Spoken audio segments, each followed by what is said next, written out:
अस्सलामुअलैकुम वरहमतुल्लाहि वबरकातुहु। பிஸ்மில்லாஹிர்ரஹ்மானிர்ரஹீம். இன்ஷா அல்லாஹ் இன்றைய பயானில் குர்ஆனில் இருக்கும் 10 அறிவியல் அதிசயங்கள் என்ற தலைப்பில் சில விஷயங்களை நாம் பார்க்கலாம். பெரும் வெடிப்பு, வாழ்வின் தொடக்கம், இரும்பு, மலைகள், வானத்தின் பாதுகாப்பு, சூரியனின் பாதை, கடல் அலைகள், வழி ஏற்பிகள், பொய் மற்றும் அசைவுகள், பிரபஞ்சத்தின் விரிவாக்கம். இது போன்ற 10 தலைப்புகளில் குர்ஆனுடைய ஆயத்துக்களின் ஆதாரங்களோடும் ஹதீஸ்களின் ஆதாரத்தோடும் இன்ஷா அல்லாஹ் பார்க்கலாம். பொறுமையோடும் கவனமாகவும் முழுமையாகவும் பார்த்து பயனடையுங்கள். இன்ஷா அல்லாஹ் மற்றவர்களுக்கும் பகிர்ந்து அல்லாஹ்விடம் நற்கூலியை பெற்றுக்கொள்ளுங்கள். ஜஸாக்கல்லாஹு ஹைரா. குர்ஆன் அல்லாஹுடைய வேதம்தான் என்று கூறுவதற்கு பலவித அத்தாட்சிகள் இருக்கின்றது. அது வரலாற்று மிக அறிவியல் பூர்வமான அத்தாட்சிகளை கொண்டு வந்திருக்கின்றது. இது அக்காலத்தில் வாழ்ந்த மனிதர்களுக்கு நிச்சயம் தெரியாத ஒன்றாகும். மேலும் சமீபமாகவே இவை அனைத்தும் கண்டுபிடிக்கப்பட்டிருக்கின்றது. இப்பொழுது நீங்கள் பார்க்க போவது குர்ஆனில் இருக்கக்கூடிய 10 மிக பெரிய அறிவியல் அதிசயங்கள் ஆகும். பெரும் வெடிப்பு. முதலில் பிரபஞ்சம் என்றும் நிலையானது, அதற்கு தொடக்கம் ஒன்றும் கிடையாது என்று பரவலாக நம்பப்பட்டது. ஆனால் 20ஆம் நூற்றாண்டின் ஆரம்ப பகுதியில் பிரபஞ்சம் ஒரு பெரும் வெடிப்பாலேயே தோன்றியது என்று ஆராய்ச்சியாளர்கள் கண்டறிந்து இருக்கின்றார்கள். ஆனால் இதை 1400 வருடங்களுக்கு முன்பாகவே அல்லாஹ் தஆலா குர்ஆனில் கூறியிருக்கின்றான். 21வது சூரா 30வது வசனத்தில், ஆரம்பத்தில் வானம் என்றும் பூமி என்றும் தனித்தனியாக இல்லாமல் இருந்ததை நாமே பிரித்தமைத்து வானத்திலிருந்து மழையை பொழியச் செய்து அந்த மழை நீரை கொண்டு உயிருள்ள ஒவ்வொன்றையும் வாழ்ந்திருக்க செய்தோம் என்பதையும் இந்த நிராகரிப்பாளர்கள் பார்த்தேனும் நம்பிக்கை கொள்ள மாட்டார்களா என்றும் 21வது சூரா 31வது வசனத்தில், பூமி மனிதர்களோடு சாய்ந்து விடாதிருக்கும் பொருட்டு அதில் மலைகளை நாம் தான் நாட்டினோம். அவர்கள் விரும்பிய இடத்திற்கு செல்லும் பொருட்டு அதில் விசாலமான வழிகளையும் நாம் ஏற்படுத்தினோம். 21வது சூரா 32வது வசனத்தில், வானத்தை ஒரு பத்திரமான ஒரு முகட்டை போலவும் நாம் அமைத்திருக்கின்றோம். இவ்வாறெல்லாம் அவைகளில் உள்ள அத்தாட்சிகளையும் அவர்கள் புறக்கணித்திருக்கின்றார்கள் என்று அல்லாஹ் கூறியிருக்கின்றான். இணைந்தவாறு மூடப்பட்டிருந்த வானங்களையும் பூமியை நாமே பிரித்து திறந்து விட்டோம். உயிரினங்களை நீரிலிருந்து உருவாக்கினோம். மலைகளை பூமிக்கு நங்கூரமாக்கினோம். வானத்தை முகடாக்கினோம். சூரியனையும் சந்திரனையும் நாமே படைத்தோம். மனிதர் எவரும் இந்த புவியில் சதாவும் இருக்க மாட்டார்கள். ஒவ்வொரு ஆன்மாவும் மரணத்தை சுகிக்கும். மனிதன் மிகவும் அவசரக்காரன் என்று அல்லாஹ் தஆலா இந்த வசனங்களின் மூலம் கூறியிருக்கின்றான். மேலும் இந்த வசனங்களை ஆய்வு செய்யும்படி கூறுகின்றான். வானங்களும் பூமியும் ஒரே பொருளாக இருந்தன. பிறகு வானம் பூமி என தனித்தனியாக பிரித்தான் என்று ஒரு விளக்கமும், மழை இல்லாமல் வானமும் செடி கொடிகள் இல்லாமல் பூமியும் மூடி கிடந்தன. மழையின் மூலம் வானத்தையும் செடி கொடிகள் மூலம் பூமியையும் அல்லாஹ் தஆலா திறந்து வைத்தான் என மற்றொரு விளக்கமும் இந்த வசனத்திற்கு கூறப்பட்டிருக்கின்றது. இப்னு அப்பாஸ், இப்னு முன்திர், இப்னு உமர், அபு நுஐம், முஸ்தத்ரக், ஹாக்கிம், இப்னு அத்தியத்தில், அவுசபி, ரூஹு குர்துபி, மாரிஃப் சபிஉ. நீரின்றி அமையாத உலகு. குடிநீரானது வாழ்வாதாரங்களில் முன்னிலை வகிக்கின்றது. உயிரினங்கள் உருவாக அதுவே மூலப்பொருளாக பரிணமிக்கின்றது. மனிதர்கள், மிருகங்கள் என்றில்லாமல் தாவரங்கள், கனிமங்கள் என பெரும்பாலான நிலம் சார்ந்த எல்லா பொருட்களின் உற்பத்திக்கும் இதுவே மூலப்பொருளாகும். உயிரினங்கள், தாவரங்களின் படைப்பு, பரிணாம வளர்ச்சியில் தண்ணீரின் பங்கு மகத்தானது. நபித்தோழர் ஹஜ்ரத் அபு ஹுரைராவின் ஒரு கேள்விக்கு பதில் கூறிய அண்ணல் நபி ஸல்லல்லாஹு அலைஹி வஸல்லம் அவர்கள், அல்லாஹ் தஆலா தண்ணீரிலிருந்தே அனைத்தையும் படைத்தான் என்று கூறினார்கள். இக்ரிமா, இப்னு கதீர், இமாம் அஹ்மத், அல் பஹர், குர்துபி, பஹரி ஷபிஉ. 187:6. நங்கூர மலைகள். பூமியில் அதிரடி மாற்றங்கள் நிகழாமல் இருக்கவும், அதன் இயல்பை நிலைப்படுத்தவும், அதன் படுவேக தன்னிலை சுழற்சியை உருவாக்கும் ஈர்ப்பு தன்மை குலையாமல் இருக்கவும் பூமிக்கு நங்கூரங்களை போன்று அல்லாஹு தாலா மலைகளை உருவாக்கி இருக்கின்றான். இந்த மலைகள் மரங்களைப் போல பூமி எங்கும் தனித்தனியாகவும் தொடர்ச்சியாகவும் அமைக்கப்பட்டுள்ளன. இவ்வாறு பாதுகாக்கப்பட்டுள்ள பூமி எங்கும் மக்கள் சாதாரணமாக நடமாடுவதற்கேற்றவாறு விசாலமான பாதைகளை அல்லாஹு தாலா அமைத்திருக்கின்றான். பயிர்கள் விளைவிப்பதற்காக பாதைகளையும் அமைத்து தந்தான். மனிதர்கள் தன் குடியிருப்புகளை அமைத்துக் கொள்வதற்கேற்றவாறு பாறைகளற்ற நிலப்பகுதிகள் பூமியின் மேற்பரப்பில் அமைந்துள்ளன. இவ்வாறே வானம் பாதுகாக்கப்பட்ட விதானமாகவும் படைக்கப்பட்டுள்ளது. இவற்றின் நிலைப்பாட்டையும் இயக்கங்களையும் அல்லாஹ் தஆலா நாடினால் அன்றி எவராலும் குலைக்க முடியாது. இதன் ரகசியத்தை அல்லாஹ் நன்கறிந்தவனாவான். நிராகரிப்பாளர்கள் சிறிதேனும் இதில் தமது சிந்தனையை செலுத்தினால் போதும், இதன் யதார்த்த நிலை அவர்களுக்கு இறைவனின் பேராற்றலை உணர்த்திவிடும். சுப்ஹானல்லாஹ். நவீன அறிவியல் அறிஞர்களும் முனைவர்களும் திருக்குர்ஆனின் கூற்றை இன்று மெய்ப்பித்து காட்டிவிட்டார்கள். இந்த வசனத்தை நாம் பார்த்தால் இது அல்லாஹ் குறிப்பிட்டுள்ள நிராகரிப்பாளர்கள் பார்த்து சொல்கின்றான். இந்த வானங்களும் பூமியும் ஒன்றாக இருந்த பிறகு அதை ஆக்கினோம் என்று அல்லாஹ் தஆலா இதில் தெளிவாக குறிப்பிடுகின்றான். இது வெறும் கணிப்பாக இருந்தால் இது தெளிவாக நிராகரிப்பவர்களை நோக்கி கூறப்பட்டிருக்காது. இரண்டாவது, வாழ்வின் தொடக்கம். 11வது சூரா 7வது வசனத்தில் அவன்தான் வானங்களையும் பூமியையும் 6 நாட்களில் படைத்தான். அந்த சமயம் அவனுடைய அர்ஷ் நீரின் மீது இருந்தது. உங்களில் நல்ல செயல்களை செய்பவர்கள் யார் என்று உங்களை பரிசோதிப்பதற்காக உங்களையும் இவற்றையும் அவன் படைத்தான். நபியே ஸல்லல்லாஹு அலைஹி வஸல்லம், நீங்கள் மனிதர்களை நோக்கி நீங்கள் இறந்த பின்னர் நிச்சயமாக உயிர் கொடுத்து எழுப்பப்படுவீர்கள் என்று கூறினால் அதற்கு அவர்களில் உள்ள நிராகரிப்பாளர்கள் இது பகிரங்கமான சூனியமே என்று வேறில்லை என்று கூறுகின்றார்கள். இந்த வசனத்தில் அல்லாஹ் தஆலா வாழ்க்கையின் தொடக்கம் தண்ணீரில் தான் ஆரம்பமாகிறது என்று கூறியிருக்கின்றான். நமக்கு தெரியும், உடம்பில் பல செல்கள் உள்ளன. அதில் சாதாரண விலகு செல்களை பார்த்தால் அதில் 80% தண்ணீர் இருப்பதாக ஆராய்ச்சியாளர்கள் குறிப்பிட்டிருக்கின்றார்கள். அனைத்து உயிரினங்களும் தண்ணீரை அதிகமாக கொண்டுள்ளது என்று நுண்ணோக்கி கண்டுபிடித்த பிறகு மனிதர்கள் அதை அறிந்து கொண்டார்கள். தண்ணீரிலிருந்து தான் அனைத்து வர்க்கமும் உருவானது என்று 1400 வருடங்களுக்கு முன்பு பாலைவனத்தில் வாழ்ந்த ஒருவர் கூறுவது அதிசயமாகவே இருக்கின்றது. சுப்ஹானல்லாஹ். மூன்றாவதாக, இரும்பு. இரும்பு பூமியில் இயற்கையாகவே உள்ளது கிடையாது. அது விண்வெளியில் இருந்து பூமிக்கு எரிக்கல் மூலம் வந்தடைந்தது ஆகும். அதை கேட்பதற்கு உங்களுக்கு ஆச்சரியமாக தெரியலாம். ஆனால் இப்பொழுது உள்ள அறிவியல் அறிஞர்கள் இதை கண்டுபிடித்திருக்கின்றார்கள். இதை குர்ஆன் இவ்வாறு கூறுகிறது. 57வது சூரா 25வது வசனத்தில், நாம் நம்முடைய தூதர்களை தெளிவான அத்தாட்சிகளை கொண்டே அனுப்பி வைத்தோம். அத்தோடு அவர்களுக்கு வேதத்தையும் கொடுத்தோம். மனிதர்கள் நீதமாக நடந்து கொள்ளும் பொருட்டு தராசையும் கொடுத்தோம். இரும்பையும் நாமே அவர்களுக்கு படைத்தோம். அதில் பெரும் சக்தி இருக்கின்றது. இன்னும் மனிதர்களுக்கு பல பயன்களும் உள்ளன. அல்லாஹ்வை கண்ணால் காணாமலேயே அவனை நம்பிக்கை கொண்டு இதன் மூலம் அவனுக்கும் அவனுடைய தூதர்களுக்கும் உதவி செய்பவர்கள் யார் என்பதை அல்லாஹ் சோதித்து அறிந்து கொள்கின்றான். நிச்சயமாக அல்லாஹ் பலசாலியும் அனைவரையும் மிகைத்தவனுமாக இருக்கின்றான். சுப்ஹானல்லாஹ். இந்த வசனத்தில் அல்லாஹ் தஆலா நாம் இறக்கி வைத்தோம் என்று கூறுகின்றான். இதிலிருந்து இரும்பு பூமியில் இயற்கையாகவே இல்லாதது என்று நம்ப முடிகிறது. அதை போல அது மனிதர்களுக்கு பயனளிக்க கூடியதாகவும் இருக்கின்றது என்று அல்லாஹ் தஆலா கூறியிருக்கின்றான். அதை போல இரும்பு விண்வெளியிலிருந்து பூமிக்கு வந்திருக்க வேண்டும் என்று கண்டிப்பாக 7ஆம் நூற்றாண்டில் யாராலும் கூறியிருக்க முடியாது. இந்த வசனத்தில் இரும்பையும் நாம் இறக்கி வைத்தோம் என்னும் சொற்றொடர் பூமியில் மனிதனுக்கு வாழ்வாதாரங்களை வழங்கிய அல்லாஹ் தஆலா மனித வாழ்விற்கு துணையாக பல பொருட்களையும் படைத்திருக்கின்றான் என்பதை சுட்டிக்காட்டியிருக்கின்றது. அவற்றுள் மனிதனின் பாதுகாப்புக்கும் இதர கனரக தொழில்களுக்கும் இரும்பு பிரதான உலோகமாக பயன்படுத்தப்படுகிறது. இறைவன் பொழியும் இரும்பு. இந்த புவியில் அதிகமாக கிடைக்கும் தனிமங்களில் இரும்பு 10வது இடத்தை வகிக்கின்றது. இரும்பினால் ஆணி முதல் ஆயுதம் வரை உருவாக்கப்படுகின்றன.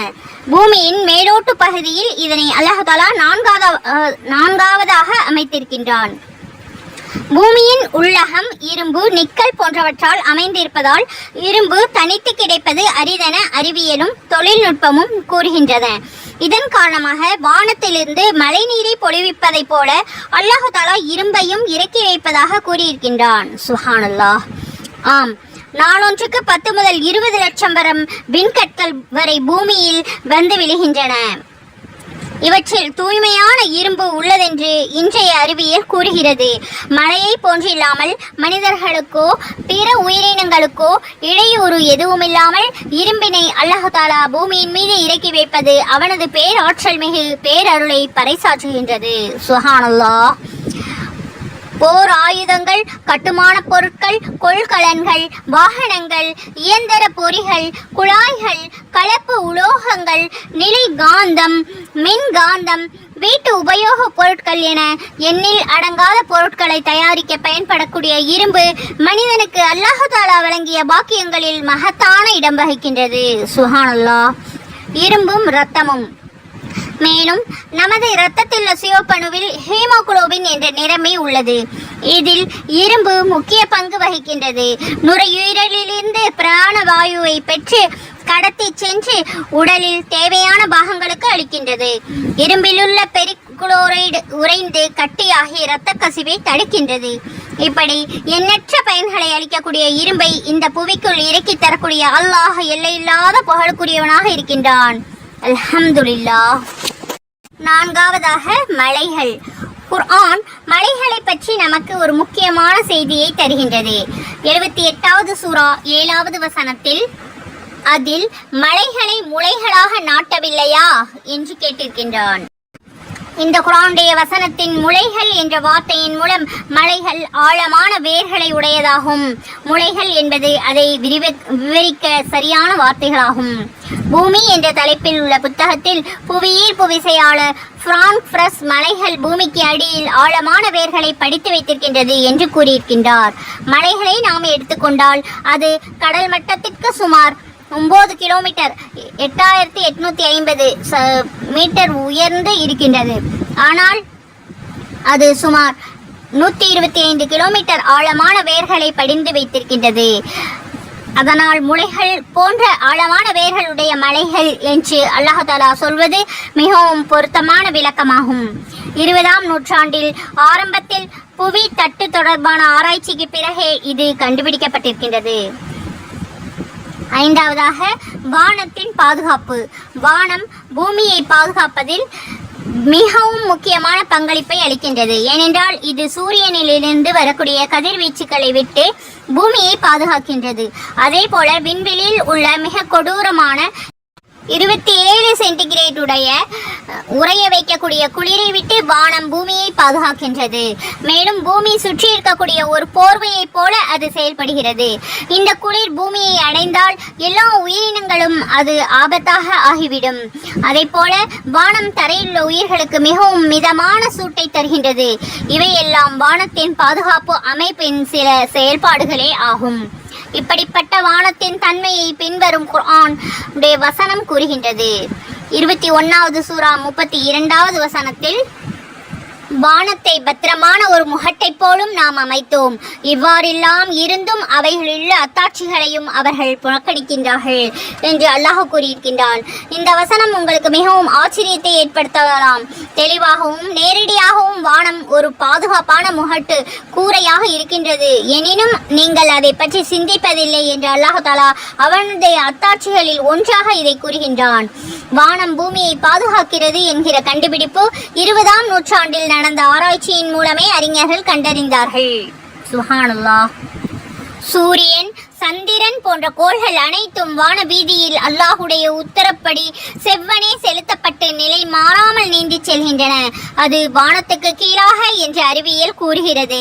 சூரியனும் தன்னுடைய பாதையில் தனக்குத்தானே சுழன்றவாறு நீந்தி செல்வதை அறியாமை காலத்தினர்கள் அறியாதிருந்ததை இதன் மூலம் திருக்குர்ஆன் வெளிச்சமிட்டு காட்டி அவர்களுடைய வாதங்களை மறுக்கின்றது.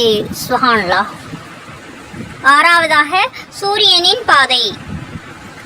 1512வது ஆண்டு விண்வெளி ஆராய்ச்சியாளர்கள் நிக்கோலஸ் கோப்பர் நிக்ஸ் அவர்கள் கூற்றில் சூரியன் நிலைத்திருக்கக்கூடிய அசையாத பொருள் என்றும் அது சூரிய குடும்பத்தின் மத்தியில் உள்ளது என்றும் கோள்கள் அனைத்தும் அதை சுற்றி வருகிறது என்றும் பதிவிட்டுள்ளார்கள். 20ஆம் நூற்றாண்டு வரைக்கும் ஆராய்ச்சியாளர்கள் மத்தியில் இந்த கருத்தை பரவலாக இருக்கிறது. ஆனால் இப்பொழுது நாம் அந்த எல்லோருக்கும் தெரிந்த ஒரு உண்மை என்னவென்றால், சூரியன் ஒரு இடத்தில் நிலைத்திருக்கக்கூடியதல்ல. அது தன்னுடைய வட்டவரையில் சுற்றி கொண்டும் மேலும் பால்வெளி மண்டலத்தின் மத்தியிலும் சுற்றி வருகின்றது. இதை பற்றி அல்லாஹ் தஆலா குர்ஆனில் கூறியிருக்கின்றான். 21வது சூரா 33வது வசனத்தில், அவனே இரவையும் பகலையும் படைத்திருக்கின்றான், சூரியனையும் சந்திரனையும் படைத்தான், இவை வானத்தில் நீந்தி செல்வதைப் போல செல்கின்றன என்று கூறியிருக்கின்றான். சுப்ஹானல்லாஹ். இந்த வசனத்தின்படி 20 வருடங்களுக்கு முன்பு கூட குர்ஆன் தவறாக இருந்திருக்கும். ஆனால் குர்ஆன் சொல்லக்கூடிய சூரியனின் வட்டவரை பாதையின் விளக்கத்தை விண்வெளி ஆராய்ச்சியாளர்கள் இப்போதுதான் கண்டுபிடித்திருக்கின்றார்கள். 7வது, வழி ஏற்பிகள். நீண்ட காலமாக மூளையில்தான் வழி ஏற்பிகள் உணரக்கூடிய அமைப்பு இருக்கிறது என்று அனைவரும் நினைத்தார்கள். ஆனால் தற்போது வலியை உணரக்கூடிய வலி ஏற்பிகள் தோளில்தான் உள்ளது என்று கண்டுபிடிக்கப்பட்டிருக்கின்றது. இந்த வலி ஏற்பிகள் இல்லாமல் ஒரு மனிதரால் வலியை உணர முடியாது. இதை பற்றி அல்லாஹ் தஆலா குர்ஆனில் கூறும் பொழுது 4வது சூரா 56வது வசனத்தில், எவர்கள் நம்முடைய இந்த வேத வசனங்களை நிராகரிக்கின்றார்களோ அவர்களை நிச்சயமாக நாம் மறுமையில் நரகத்தில் சேர்த்து விடுவோம். அவர்கள் வேதனையை தொடர்ந்து அனுபவிப்பதற்காக அவர்களுடைய தோல் கருகிவிடும் போதெல்லாம் மற்றொரு புதிய தோலை மாற்றிக்கொண்டே இருப்போம். நிச்சயமாக அல்லாஹ் மிகைத்தவனும் ஞானமுடையவனுமாக இருக்கின்றான். இவ்வாறாக அல்லாஹ் கூறியிருக்கின்றான். இந்த வசனத்தின் மூலம் தெளிவாகவும் நேரடியாகவும் குர்ஆன் வலியை உணர்த்துவதற்கான காரணம் தோல்தான் என்று கூறியிருக்கின்றது. தோல் மூலமாகத்தான் வலியை உணர முடியும் என்கிற கண்டுபிடிப்பு மிகவும் சமீபமாக உயிரியல் துறையில் அறியப்பட்டுள்ளது. 8வது, கடல் அலைகள். குர்ஆன் இதனை பற்றி ஆழமான கருத்துக்களை நிராகரிப்போரை குறித்து இந்த வசனத்தில் கூறியிருக்கின்றது. 24வது சூரா 40வது வசனத்தில், நிராகரிப்பாளர்களின் செயல்கள் ஆழ்கடலில் இருள்களை போன்று உள்ளது, அல்லது அவர்களுடைய செயல்கள் கடலின் ஆழத்திலிருந்த இருளுக்கு ஒப்பாக இருக்கின்றது. அதனை அலைகளுக்கு மேல் அலைகள் மூடிக்கொண்டிருப்பதோடு மேகங்களும் கவிழ்ந்து மூடிக்கொண்டிருக்கின்றன. அன்றி அவன் தன் கையை நீட்டிய போதிலும் அதனை காண முடியாத அளவுக்கு இருள்களும் ஒன்றன் மேல் ஒன்றாக சூழ்ந்து கொண்டு இருக்கின்றன. அல்லாஹ் எவனுக்கு பிரகாசத்தை கொடுக்கவில்லையோ அவனுக்கு எங்கிருந்தும் யாதொரு பிரகாசமும் கிடைக்காது. இவ்வாறாக அல்லாஹ் இந்த வசனத்தில் கூறியிருக்கின்றான். பொதுவாக அலைகள் கடலுக்கு மேல் பகுதியில் தான் இருக்கும் என்று நம்பப்படுகிறது. ஆனால் கடல் துறை ஆராய்ச்சியாளர்களின் கடலின் மேல் பரப்பிற்கு கீழ் அலைகள் இருப்பதை கண்டுபிடித்திருக்கின்றார்கள். இந்த அலைகள் மனித கண்களால் காண முடியாது. சிறப்பு வாய்ந்த கருவியின் மூலமாகவே இதை அறிந்து கொள்ள முடியும். குர்ஆன் கடலின் இருளை விவரிக்கும் பொழுது அலைகளுக்கு மேல் அலைகள் இருப்பதாக கூறியிருக்கிறது. மேலும் அதற்கு மேல் மேகங்கள் இருக்கிறது என்றும் கூறியிருக்கின்றது.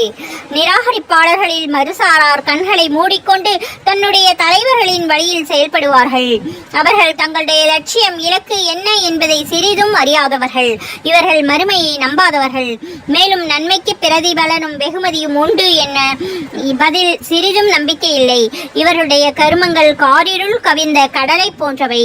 ஆழி பேரலைகள் ஒன்றுக்கு மேல் ஒன்றாய் மூடி அதற்கு மேல் கரிய மேகக்கூட்டங்கள் அதனை நிரப்பியிருக்க இருளுக்கு மேல் இருள் சூழ்ந்த நிலையில் கண்ணுக்கு முன்னால் இருக்கக்கூடிய தன்னுடைய கரத்தை கூட ஒருவனால் காண்பதற்கு வழியே இல்லாததை போல இவர்களுடைய மறுமை நாளின் காரிருள் சிக்கி எந்த ஒளியையும் வெளிச்சத்தையும் காண முடியாமல் தவிப்பார்கள். ஈமானிய பேரொளி இல்லாத நல்ல செயல்கள் காணல் நீரை போன்றும் கடலை மூடிய கார் இழை போன்றும் உள்ளன. எனவே அல்லாஹ் தஆலா எவர்களுக்கு ஹிதாயத் என்னும் ஒளியை தரவில்லையோ அவர்களுக்கு எங்குமே ஒளி கிடைக்கப் போவதில்லை, மறுமை இல்லை. அதனால் அதற்கு ஒளி தேவையில்லை என இவர்கள் இந்த உலகில் இருண்ட எண்ணத்தில் இருந்தார்கள். எனவே மறுமையிலும் இந்த நிராகரிப்பாளர்கள் இருட்கடலில் மூழ்கி கிடப்பார்கள். மாரிஃப் சபீஉ அன்வார் குர்துபி உஸ்மானி. இந்த கூற்றின் கடலில் கீழ் உள்ள ஆலைகள் குறித்து விளக்குதல் மட்டுமில்லாமல் அதைவிட முக்கியமான கடலுக்கு அடியில் இருக்கின்ற இருளை தெளிவாக கூறியிருக்கின்றது. 70 மீட்டர் மேல் எந்த ஒரு மனிதர்களாலும் மூச்சு விடுவதற்கான கருவி இல்லாமல் நீந்த முடியாது. ஆனால் அப்படி செய்தாலும் அங்கு வெளிச்சம் இருக்கும். இன்னும் நாம் ஒரு 1000 மீட்டர் கடலுக்கு அடியில் சென்றால் அங்கு மொத்தமாக இருள் சூழ்ந்திருக்கும். 1400 வருடங்களுக்கு முன்பு கடலின் ஆழத்தின் உள்ள இருளை அறிவதற்கான நீர் மூழ்கி கப்பலும் இல்லை. அதே போல கடலுக்கு அடியில் உள்ள அலைகளை கண்டுபிடிப்பதான கருவிகளும் இல்லை. அப்பொழுதே அல்லாஹ் தஆலா குர்ஆனில் இந்த ஆயத்தின் மூலம் நமக்கு விளக்கமாக தெரிவித்திருக்கின்றான். சுப்ஹானல்லாஹ். 9வதாக பொய் மற்றும் அசைவுகள். முஹம்மது நபி ஸல்லல்லாஹு அலைஹி வஸல்லம் அவர்களுடைய காலத்தில் வாழ்ந்த கொடூரமான அடக்குமுறையை கையாளக்கூடிய ஒரு குல தலைவன் அபூ ஜஹல். அவனை எச்சரிக்கை அல்லாஹ் தஆலா குர்ஆனில் இந்த வசனத்தை இறக்கி இருக்கின்றான். 96வது சூரா 15, 16 ஆகிய வசனங்கள்.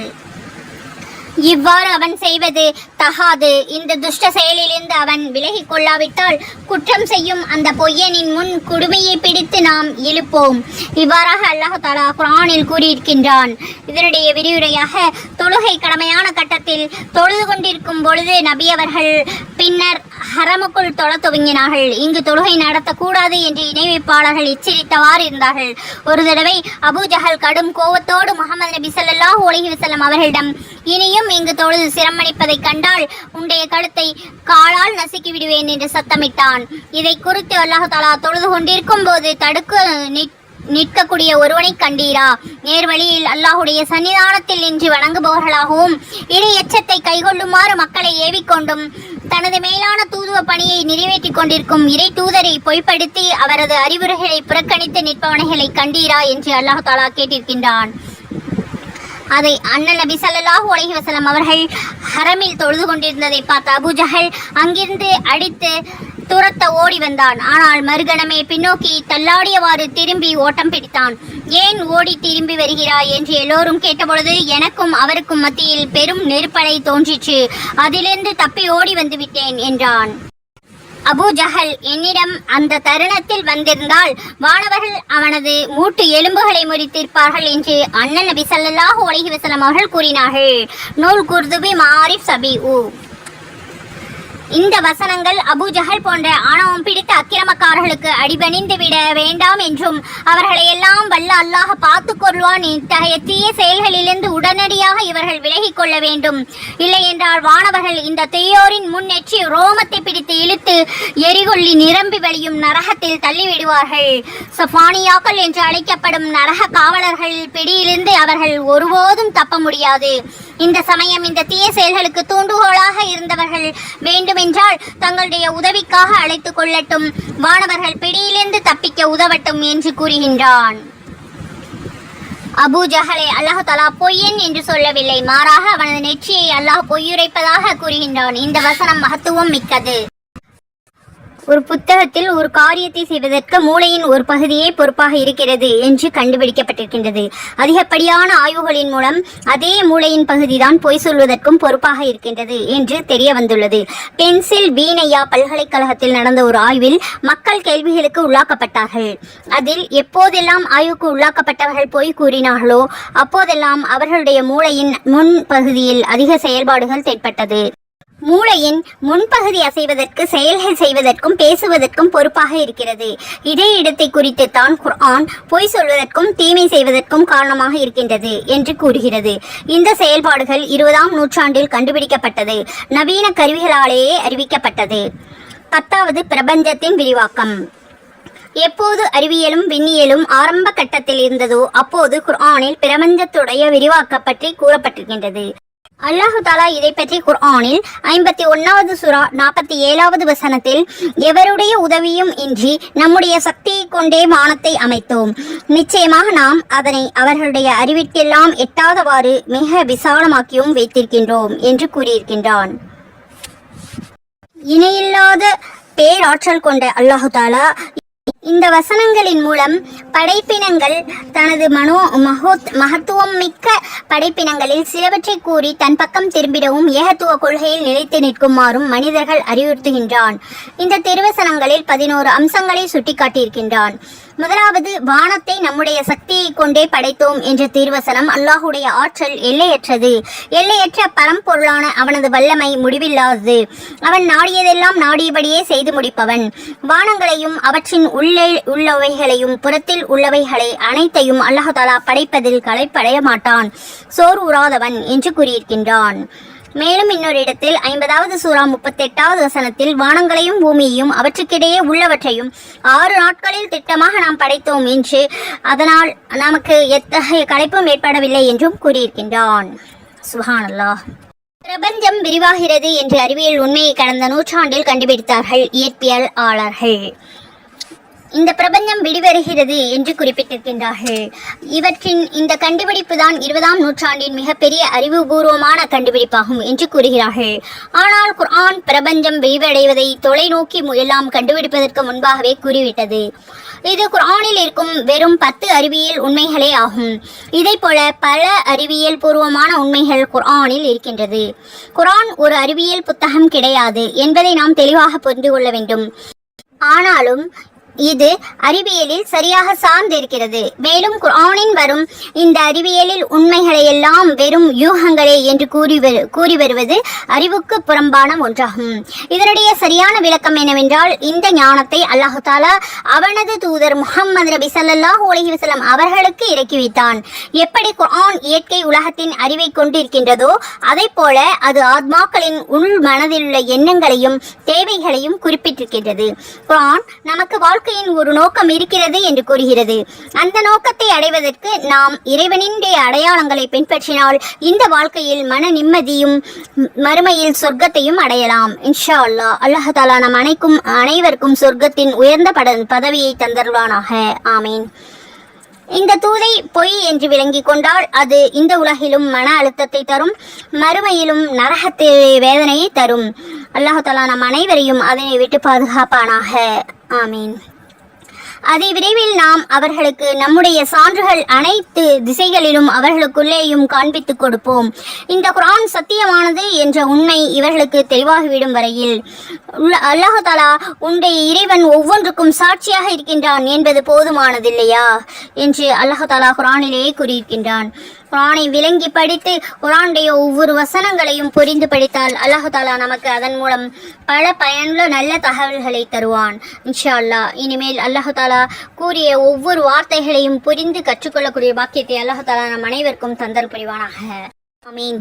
இன்ஷா அல்லாஹ். அனுதினமும் அழகிய முறையில் திருக்குர்ஆனையும் அதனுடைய தர்ஜுமாவையும் சிறிதளவாவது தினமும் படித்து பழகக்கூடிய பாக்கியத்தை நம் அனைவருக்கும் அல்லாஹ் தஆலா தந்தல் புரிவானாக. ஆமீன். அல்லாஹ் தஆலா நாம் அனைவரும் தொழுகையாளிகளாக 5 நேரமும் சரியான முறையில் தொழுகக்கூடியவர்களாக நம் அனைவரையும் அல்லாஹ் ஆக்கியல் புரிவானாக. ஆமீன். நஃபிலான சுன்னத்தான வணக்கங்களை சரியான முறையில் நிறைவேற்றக்கூடிய பாக்கியத்தை அல்லாஹ் தஆலா நம் அனைவருக்கும் தருவானாக. ஆமீன். அல்லாஹ் தஆலா நம் அனைவருக்கும் சொர்க்கத்தை வாஜிபாக்கி நரகத்தை ஹராமாக்குவானாக. ஆமீன். அல்லாஹ் தஆலா நம் அனைவருக்கும் ஹஜ்ஜை நசீபாக்குவானாக. ஆமீன். அல்ஹம்துலில்லாஹ். இதுவரை பொறுமையாக பயான் கேட்ட அனைவருக்கும் அல்லாஹ் தஆலா நட்கூலியை தந்தல்வானாக. ஜஸாக்குமுல்லாஹு கைரன் கசீரா. அஸ்ஸலாமு அலைக்கும் வரஹ்மத்துல்லாஹி வபரகாத்துஹு வ மஹ்ஃபிரத்துஹு.